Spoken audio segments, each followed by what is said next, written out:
Blog Talk Radio. Hello, everyone. Welcome to Laurie Smith on Blog Talk Radio. Good evening. This is Child Abuse Prevention and Human Rights Abuse Prevention is Up to Us. It's a 30-minute live internet streaming radio broadcast from blogtalkradio.com. And it is Monday night, 9:30 p.m. here in Calgary, Alberta, December the 13th. And I'm happy to be here. And I just put in the chat room now, and I'm going to pop the link in there to what I wanted to look at. I found this very kind of in-depth article about child abuse, and I wanted to just bring attention to it, and anybody can go and check this out yourself. I'll give you the link. It's you can find it at http://crcbc.ca, and that's the Canadian Resource Centre for Victims of Crime. And this is a pretty good website here, and I hope everybody will go check it out. And this particular PDF it's just child abuse, and it says Child Abuse: How to Help Victims, and it was written in 2006 and by Hillingworth, Hillingworth, and you can find it if you go through the links here at www.crcbc.ca, and it's just another interesting article and with some kind of different info on it, and that's why I want to take a look at it. So I'm going to pop the link into the chat room here, and then we'll get busy here. This is I don't know, we just can't talk enough about this stuff. You know, like, I'm not a counselor or a therapist, and I say this on every show. I'm just a private citizen paying to do my own blog talk shows and, you know, just to bring out information that I find, you know, helpful for myself or, you know, in my research and my studies that I think other people could benefit from. And also, you know, just to keep on talking and speaking out against child abuse and standing up for child rights, right? So that's why I'm doing these shows. And so you have to listen at your own discretion because the topics of abuse are very sensitive, and I cover everything to do with abuse. So I don't sugarcoat it and I don't minimize it. And so, you know, everyone has to be aware, you know, of what would make you uncomfortable. And if the show topic bothers you, then, you know, you have to do the right thing for yourself. And if it's going to make you uncomfortable, you have to turn it off. And just listen at your own discretion, please. And children under the age of 18, you know, 18 and younger, I just think you need to have permission to listen to my shows. And the reason I say this is because, you know, I'm the Canada Regional Director for Dreamcatchers for Abused Children, and we're fighting to save children's lives. We're fighting to promote education and awareness regarding, you know, child abuse prevention and how to keep children safe, you know, and how to protect children. And young people need to know that anytime there's a chat room present, you know, you really have to know how to keep yourself safe online. And you need to know that there's things you do, there's things that you can do, and there's things that you can't do when you're online, especially in chat rooms, because there are, you know, any number of in the thousands. You know, if you go to the FBI's website, FBI.gov, they have a great website, and the information on there is awesome regarding internet safety for parents and for children. And you can see, you know, they post some serious warnings. You know, there are tens of thousands of child sexual predators and pedophiles online at any given time. And they are working diligently to try to get a hold of children, and they will use any number of manipulative ways to do it. So they will pose as other young people. They'll pose as younger teens or children, and they'll say that they're 14 and that they like to skateboard and they like all the latest movies and all the cool music. They go to this one, you know, particular high school. So you know, they rope kids in. They get kids to think that they're just one of their peers, another kid, right? And then they get them to meet them, and then it turns out to be a child sexual predator or pedophile.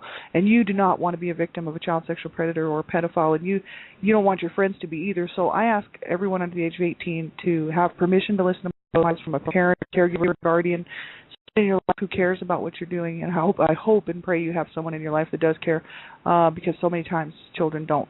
And in that case, you know, you could maybe have a teacher or someone that you know who's an adult that you trust, and maybe they could listen to the show with you just to make sure it's something you should be listening to. Thanks very much, everybody. So we'll get right into this, and I wanted to take a look at this PDF. It's called Child Abuse: How to Help Victims, June 2006. And I'm just reading right from this PDF, you know, but I'm, of course, going to throw my own stuff in because that's what I do. It says, Introduction. Child abuse has devastating consequences for victims. Child abusers inflict physical, sexual, and emotional trauma on defenseless children every day. The scars can be deep and long-lasting. As well, the more subtle forms of child abuse, such as neglect and emotional abuse, can be just as traumatizing as violent physical abuse. And they said here, child abuse is a prevalent problem all over the world, and Canada is no exception. According to the Canadian Incident Study of Reported Child Abuse and Neglect, there were 103,297 substantiated cases in 2003 across Canada, excluding Quebec. So that's over 100,000 substantiated cases in 2003, and that means that they substantiated the abuse, that it was a fact, that it was occurring, and it was substantiated. So that just tells you that, you know, abuse is happening in Canada too. It's happening everywhere, right? It's absolutely horrible. It says there was a 125% increase in documented child abuse since 1998. So if that's not a warning sign, I mean, this is really North America wide. This is worldwide, but we always, you know, focus on North American issues. But the thing is, this is worldwide, and it's horrible because children, man, if we don't stand up for their rights and we don't stand up to uphold children's rights, well, you know, who's going to? Right? It's pretty obvious that the perpetrators of the crimes, the abusers, the people that are hurting children, exploiting children around the world, including North America, aren't standing up for children's rights. They're hurting children. They're killing children. They're harming children. They're abusing children in every way. And so if we don't stand up as a society and say, look, enough is enough, you know, we've had enough and we're not going to tolerate this anymore. We're standing up, speaking out against abuse. We're standing up for child rights. And I'm willing to, you know, to go out and do this publicly, right? And I hope everybody else will too, because it's so important to do this, because we need everybody to know that this is a crisis. You know, it is a crisis. It's, you know, if you actually start looking around at some of the articles that are out there online, like we do, you can check them out on Dreamcatchers for Abused Children website at www.dreamcatchersforabusedchildren.com. You can go to any number of websites out there that post child abuse headlines. There's just tons and tons of them, and you can see, you know, the horrible situation that's going on in just in North America. Let's just say the United States and Canada. It's absolutely a crisis. And these kids out here, you know, if their parents and caregivers and people in their families and homes and schools are not, you know, the teachers and daycare workers aren't going to be protecting these children, well, who is? And why should a child fall victim just because they're in this situation where they're stuck in the abuse and no one's looking in on them and there's nobody intervening and there's nobody, you know, this is just ridiculous for society to think that that's okay. You know, no, it's not okay. And so that's the whole issue. We all need to get up and make some noise about this and do whatever you can within your own abilities, right? You know, within our own abilities, our own capabilities, right? That's what we need to do. Everybody can do something, right? I mean, not everybody has a bunch of money to donate to different causes, right? So you don't have to do that, but even just getting involved in your local community, you know, helping out where you could volunteer one day a month or something, you know what I mean? Or find out who needs help in your area regarding, you know, to help prevent and stop child abuse, right? And then just see if you can get involved, you know, somehow where, you know, you might do a couple of times a year, you might help them campaign or whatever, just anything. I think any time, and mainly, really, honestly, everyone needs to know the signs and symptoms of abuse, all the different types of abuse, whether it's physical, you know, verbal, emotional, psychological, sexual, or abuse or neglect, right? Everyone needs to know the signs and symptoms and then know how to report it, know that you should report it. If you know about abuse, if you know a child's being abused, and it's the law, you have to report it. And if you suspect a child is being abused, then you should do the right thing and report it, even though, you know, it's not a perfect system. We know this. Children, you know, they get pulled out of these homes that are abusive because their lives are being threatened. They get put into the foster care system, or they're sitting in homes, in orphanages and stuff, and the abuse just continues on. There's no perfect system. That's why we need to all start gathering our heads and coming up with solutions, because this is absolutely ridiculous. You know, I talk about this a lot on my shows, and that's the fact that, you know, $105 or $104 billion is being spent annually, and that figure was taken, I think that was back in, I think that was 2007 or something. I can't remember exactly what year they did that study, but it was $104 billion or something like that. It's being spent annually, just in the United States alone, because of child abuse. It's not to stop child abuse or to prevent child abuse. $104 billion is being spent, that's with a B, billion, every year because of child abuse. So I say, why not spend $800 billion and let's stop child abuse? Get the programs out there. We got to educate kids and stop the cycle of abuse and stop the cycle of violence. And the only way we're going to do it is to be able to affect the young people. We're going to have to get them to change their minds. You know what I mean? We're going to have to get them to totally give up the abusive behaviors that they're seeing at home and being made and forced to be a part of, and say, no, this is not what I'm going to do. I'm not going to carry the cycle of abuse on. I'm not going to carry the cycle of violence on. I'm going to do the right thing, and I'm going to promote positive relationships and communication and learning how to deal in non-violent and non-abusive ways. You know what I mean? Because this is absolutely ridiculous that this is happening, and I'm a survivor, so that's why this really pushes me to say this and how important it is, because I do count, I do matter, I mattered as a child, and I don't care what anybody says. You know what I mean? I finally figured it out at the age of 41. You know what I mean? That I do deserve to be here. I do count, and these poor kids out here tonight who are going to lose their lives at the hands of their parents or parent's boyfriend or girlfriend or grandmother, aunt, uncle, somebody in the family is going to kill them or abuse them horrifically. These poor kids out here, they're going to fall prey to some sort of sick child sexual predator or pedophile or some sort of disgusting child sex ring, pornography and stuff. This makes me sick to my stomach. And to think that society thinks it's okay, oh, no big deal, I'm going to go out and I'm going to just ignore that whole thing. It's too ugly. Nobody wants to see it. Yeah, nobody wants to see an abused child. That's why. Because they, in their hearts, they think, oh, that's just too ugly. I cannot look at that. Because, it's the most heinous act that somebody could do, is to abuse a child, whether it's theirs or someone else's. And so, of course, nobody wants to see the headlines. Nobody wants to see me coming, because they know the minute they see me coming down the road, I'm going to talk to them about child abuse prevention, right? And nobody wants to see that. Nobody wants to see me, because I'm in their face and I'm saying, look, I'm a survivor. You know what I mean? And nobody obviously wants to talk to me because it makes them very uncomfortable. But I don't care, because I'm going to keep on talking and I'm going to keep on speaking out. Some people are open to it. Some people aren't.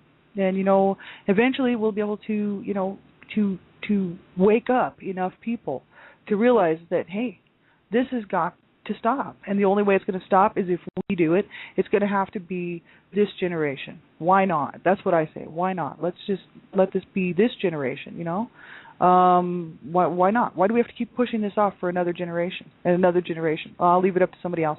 I was doing the same thing until about 4 years ago, when I decided to get off the couch and get proactive and do something to be part of the solution, instead of sitting around feeling like a victim and feeling like, I just got to keep silent, which is what abuse does to you, right? Abuse, everybody, nobody wants to hear it, so you just shove it under the carpet. Survivors or society, everybody just keeps shoving it under the carpet. It's like, no, let's get it out here, let's talk about it. Because that's the only way we're going to fix this situation, and it's going to have to be all of us. We're all going to have to get involved, right? So they said here that they go on to talk about, in this article, they say children have the right to grow up free from abuse, and all Canadians have a duty to ensure this happens. That is why, in Canada, reporting of child abuse is mandatory for everyone under the Child Welfare Statute of each province and territory. Although the reporting rate is growing, many studies show that actual rates of child abuse may be much higher than those reported, because the victims are children and they may lack the understanding or ability to report. I mean, that's just the case. So it's not even the fact that they wouldn't understand or they don't have the ability to report. Babies and infants obviously can't crawl over to the phone and dial 911. We're talking a 2-month-old baby who's just been raped by their father or molested by their mother, who can't get over to the phone. A 2-month-old baby is just not going to happen. And young children, if they're being abused and they're being threatened and they're being told, you tell anyone and I'll kill the rest of the family, or you tell anyone I'll kill your sister or your brother, you tell anyone about the abuse and I'll kill the pets or I'll hurt them, or just using any kind of threat to tell the child that if they tell, they'll be killed. And that was my case. I was told many times that if I ever told, that I'd be killed. And of course I did tell, and then my mom didn't kill me, which was just for a while I was wishing that she would, but now that as an adult I'm actually really glad that she didn't. But the thing is that's what that does to children, right? They quite often won't say anything because they're being threatened at home. So a lot of times it has to do with shame and the guilt that's put on them by the abusers. If you tell, no one will love you. They won't, because you'll be breaking the family up, and then everybody will be mad at you. And they give them this, they put this guilt trip, this shame, this thing that's their fault that it's happening, and that they need to keep quiet about it because everybody will shun them because it'll be their fault, you know what I mean, on all this stuff, right? There's a lot of psychological stuff behind this. That's why many children actually don't step up and say anything. Sometimes children do step up and say things, and then they're just ignored, or, you know, the other parent doesn't want to hear about it. Quite often that my parents were both abusive, so it wasn't like one was trying to save the children from the other one, you know what I mean? That can happen. There can be two abusive parents in the home. Sometimes it's just that, you know, if there's, you know, in my case, I was being sexually abused by my brother, and I did tell my mom, and I told her exactly what was happening. I was 8 years old, and she told me that it was my problem. I was going to have to deal with it, and to wrap myself up like a mummy when I was going to bed, and that was my issue. And my mom was my main abuser, so I just didn't push it with her, right? Because I didn't want to get beaten. So I just let it go. And so what are you going to do if your parents don't believe you, or even if a lot of times parents don't believe. They say, "How, you're making this up," you know. If a child went to one of their parents and said, "Oh, well, you know, so and so's doing this to me," you know, whether it's the mom or the dad or the boyfriend, girlfriend, whatever of the parent, or maybe it's an uncle or a cousin, you know, because hey, let me tell you, 1 out of 3 girls and 1 out of 6 boys. That's the stats and that's the facts on all the federal studies being done. And 1 out of 3 girls, 1 out of 6 boys will be sexually abused in some way, in some manner, under the age of 18. Whether that's unwanted sexual touching, exploitation, you know, molestation, being forced to watch pornography, just things like this, to, you know, rape, right? 1 out of 3 girls, 1 out of 6 boys, guaranteed. That's the facts, that's the stats, and that's the stats. And you know what? That is underreported. So there you go. That just tells you how many sick people there are out there that think that children are some sort of sex toy or something that they can just practice their sexual fetishes on. I don't know what's the matter with these sick, twisted people. But all I know is 1 in 3 girls and 1 in 6 boys will be sexually abused in some way under the age of 18. And that pretty much is the stats for all abuse, whether it's physical, verbal, emotional, psychological. Neglect is actually the highest because there's so much neglect. You know, it's actually, neglect is really the most prevalent of all the different types of abuse. But the whole issue is neglect is deadly too, and a lot of people don't take it that serious, but it's very deadly. And, you know, this is the whole thing. Where's the abuse happening? Well, wherever the children are.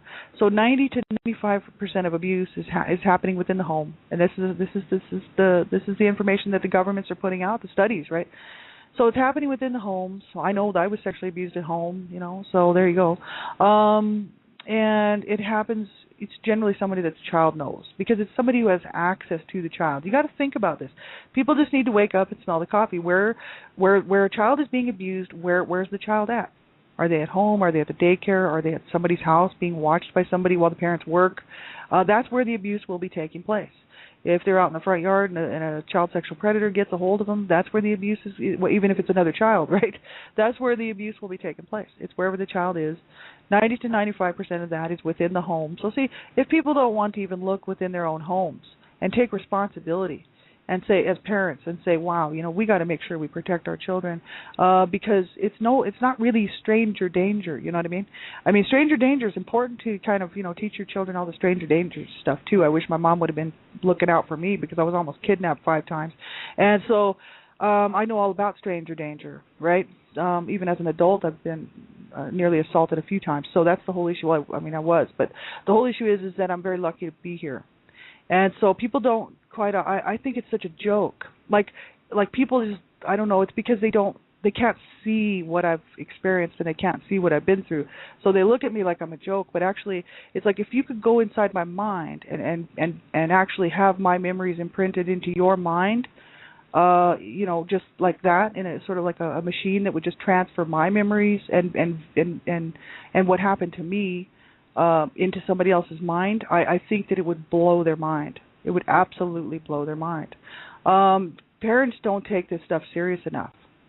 They just live in some sort of fantasy world, thinking abuse won't happen in my home.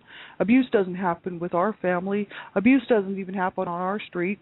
Abuse doesn't happen in our community. There's no such thing as child abuse in our city. You know, it's like they just want to live in this.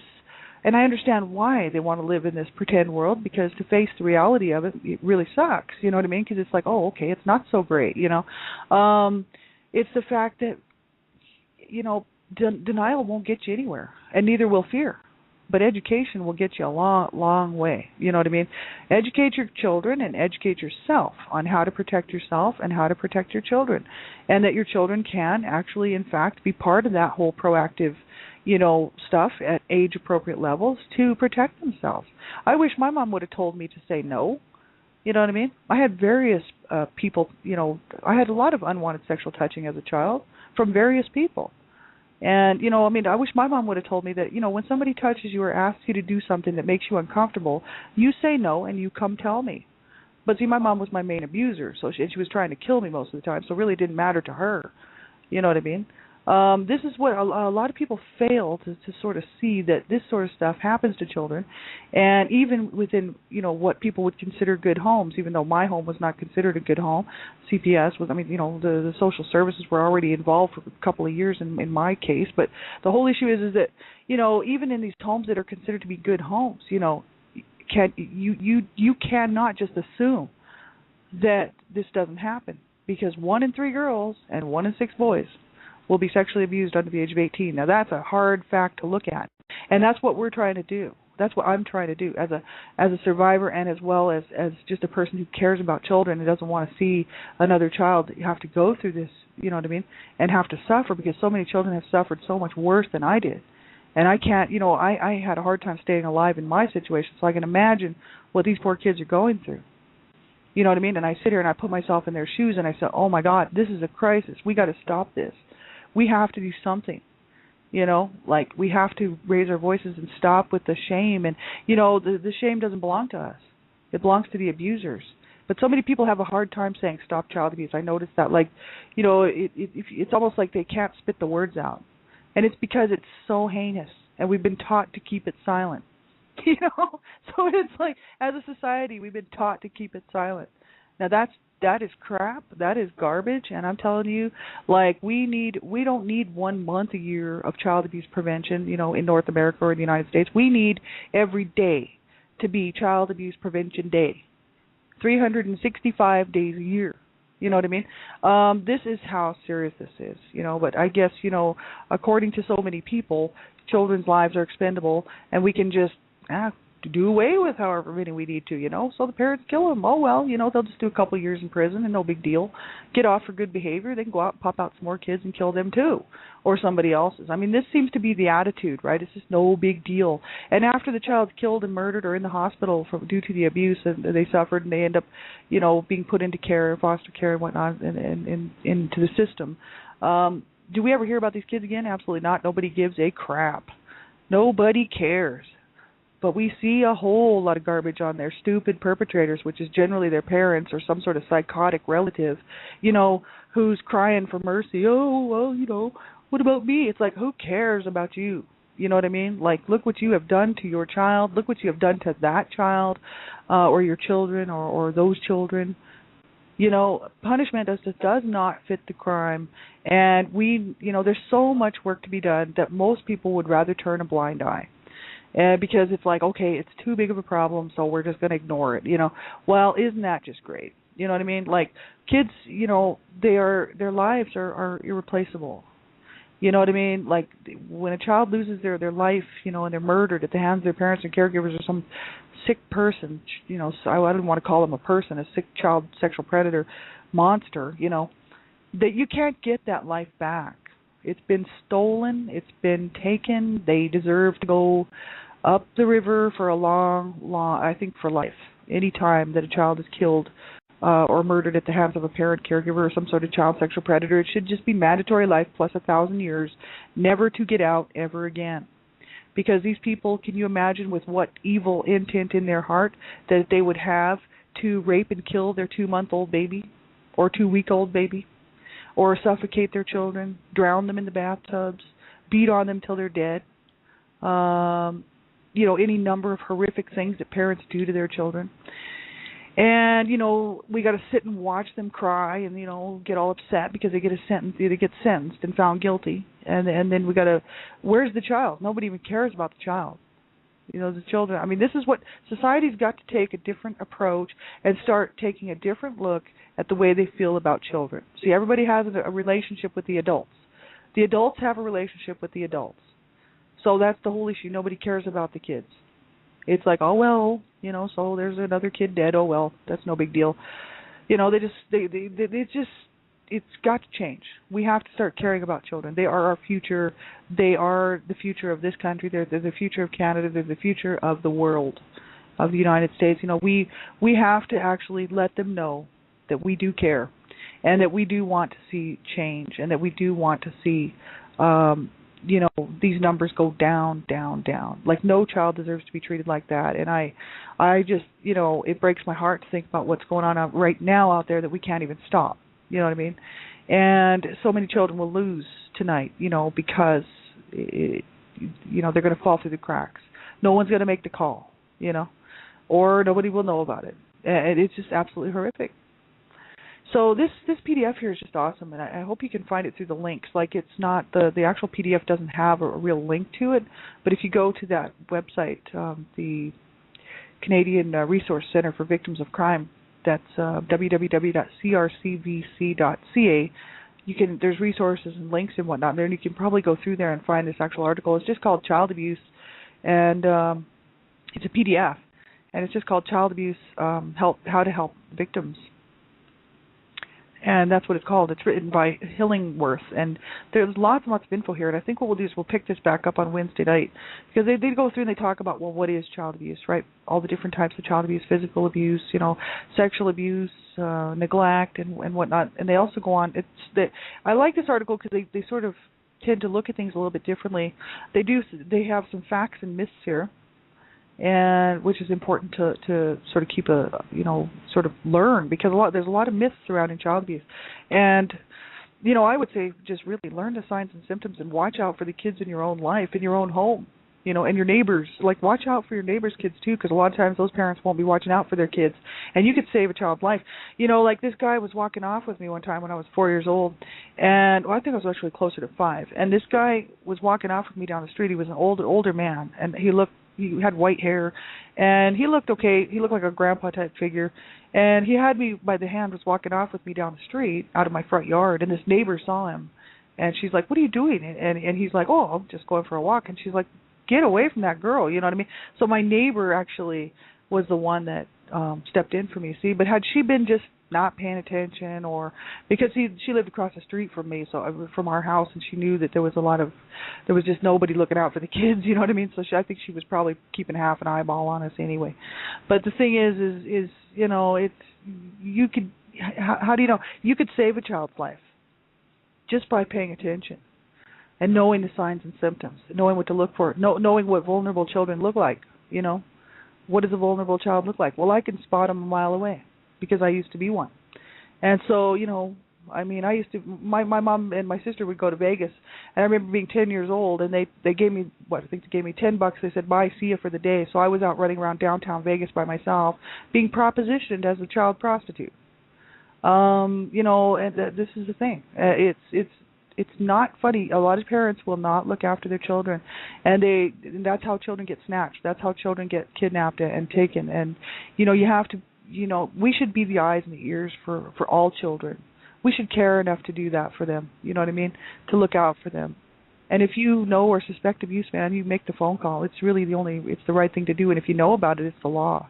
And we just need to remember that. If you hear a child screaming, and you see bruises on a child, and you just see this pattern, and it just looks like, man, this just seems just too much like abuse. You don't have to investigate it. They'll do the investigating, but at least you might save that child's life.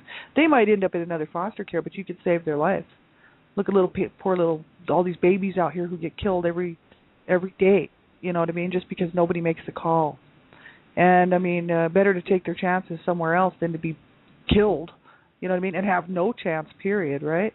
So thanks everybody for tuning in. I really appreciate y'all being here. I have Sandra McLeish here with me, and Gypsy Witch. And Sandra McLeish, she's one of the regional directors with Dreamcatchers for Abused Children, the South Central, I believe, right? Is that right? I think that, or Northern Central. Regional director for Dreamcatchers for Abused Children. And Gypsy Witch, my good friend from Australia, and I'm just so glad you could be here. Thanks everybody for tuning in. And I'll be back on tomorrow morning, one child abuse survivor to another. And that show this morning was awesome with Ray Luskin. That was very nice for Ray to come on the show. She's awesome, and I love to listen to what she's got to say, because She has a whole lot of great information about how survivors can, use their creativity and allow themselves to heal through their creativity and to really embrace it, and learn how to play. So many times as children, abused children just don't. Oh, Northern. Okay, thanks, Sandra. So Sandra McLeish, she's the Northern Regional Director for Dreamcatchers for Abused Children, and so she's here. Thanks a lot for coming, you guys. I really appreciate it for hanging out with me. That's awesome, and thanks for everything that you guys do to help, to help save children's lives. And I'm glad to be part of that team. Let me tell you that. So yeah, Ray Luskin, she's got some great stuff on her website. I hope you will check out the show from this morning, the archive, and then go to her website and check out her website. She's got some really great info. If it sort of gets you in the thinking about, yeah, I can play. As a child, so many times abused children don't get to play, and because there's no room for creativity. And so you can learn as an adult how to play, right? So thanks, everybody, for being here. I really appreciate it. We'll talk to you later. And if you need to get a hold of me, I'm on Blog Talk Radio, or you can get a hold of me on Facebook and whatnot. I'll be around. So talk to you soon. Take good care. Bye-bye.